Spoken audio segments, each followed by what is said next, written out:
Good afternoon. Today I'm going to let you know about the secrets of being a good, or better yet, a great conversationalist. So marami po nagtatanong, ano nga ba ang sikreto ng mga taong magaling makipag-usap?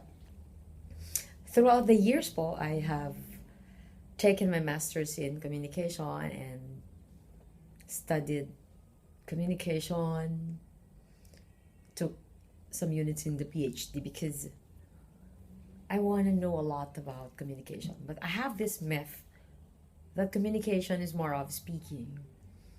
And to my amazement, communication is not about speaking. Communication is more about, number one, listening. So, good conversationalists is actually having this open-mindedness of entering the magical world of the other person, meaning you have to be less focused. As a communicator, I thought that communication is like playing ping pong, where I'll throw a ball and then the other one will throw back to me, so it will have a great play. Nonetheless, I realized that being a good conversationalist, the ball should be more off, throw more to the other person. To make it better, Oprah Winfrey once said that her ratings in her show becomes very high when she had this perspective of serving. When she decided one day that she want to heal the broken, she would like to listen to the people. And she said when the time comes that she was not thinking of herself, it's the time that her rating went up. Meaning that once you are communicating and you're having conversation, you cannot be full of yourself. I used to be that. Once in a while, I will still go to my default of wanting to assert myself, having this need of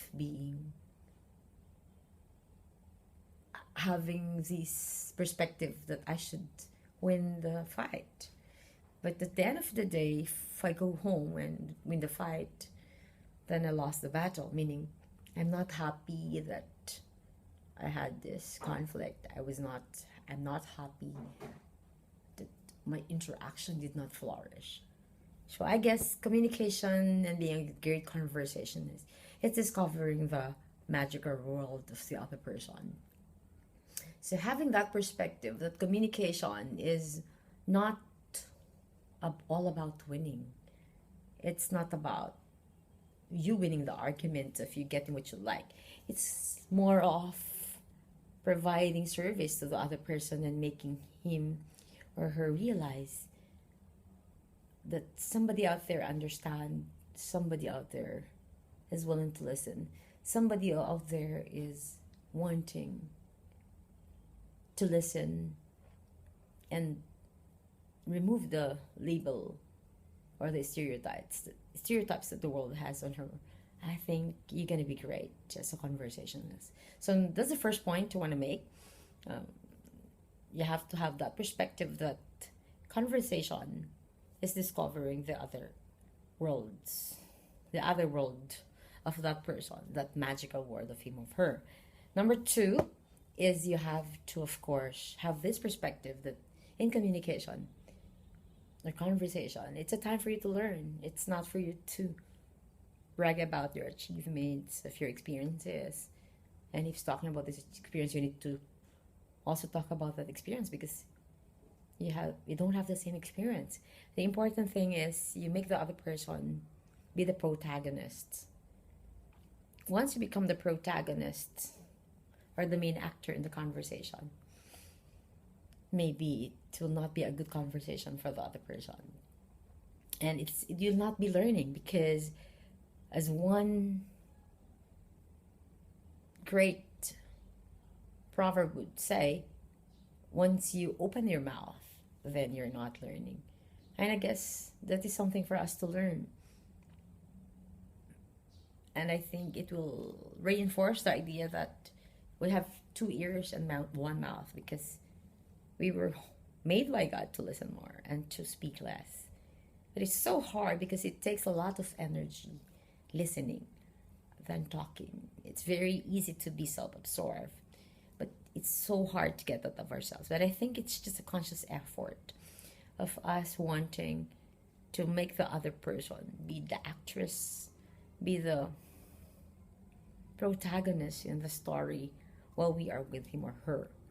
So number two, we should have this perspective that a conversation is free to learn. And number three, you have to have this idea that the great conversation, you're just like a journalist doing research, asking short and brief questions. But these questions ought to be open-ended, meaning you don't say close-ended question like, were you afraid? So you're already directing the person of his or her feelings. You never allow the person to have a journey of her feeling. So a good journalist will ask, what were you thinking then?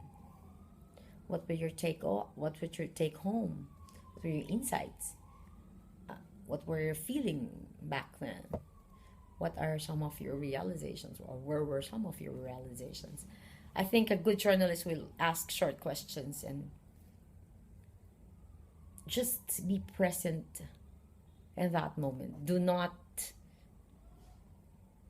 think while the other person is saying something, or do not be preoccupied with your question. Just listen to the person, and if there's an opportunity for you to ask good questions with a follow-up, okay, meaning that you will have to clarify and to verify the information that's given to you to validate your understanding. So that's the three great points that I want to make. I just want you to know about the great conversationalist. Number one, you have to be willing to explore the magical world of the other person. Number two, you have to take note that conversation is more of you learning, not lecturing. And number three, conversation is you asking short and good questions, or open-ended questions.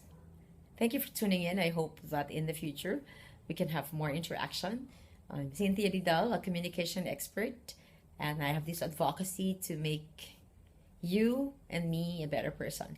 So let's have this YouTube and make YouTube a medium for you to improve, and of course, for me to improve, for us to have a better world. See you soon.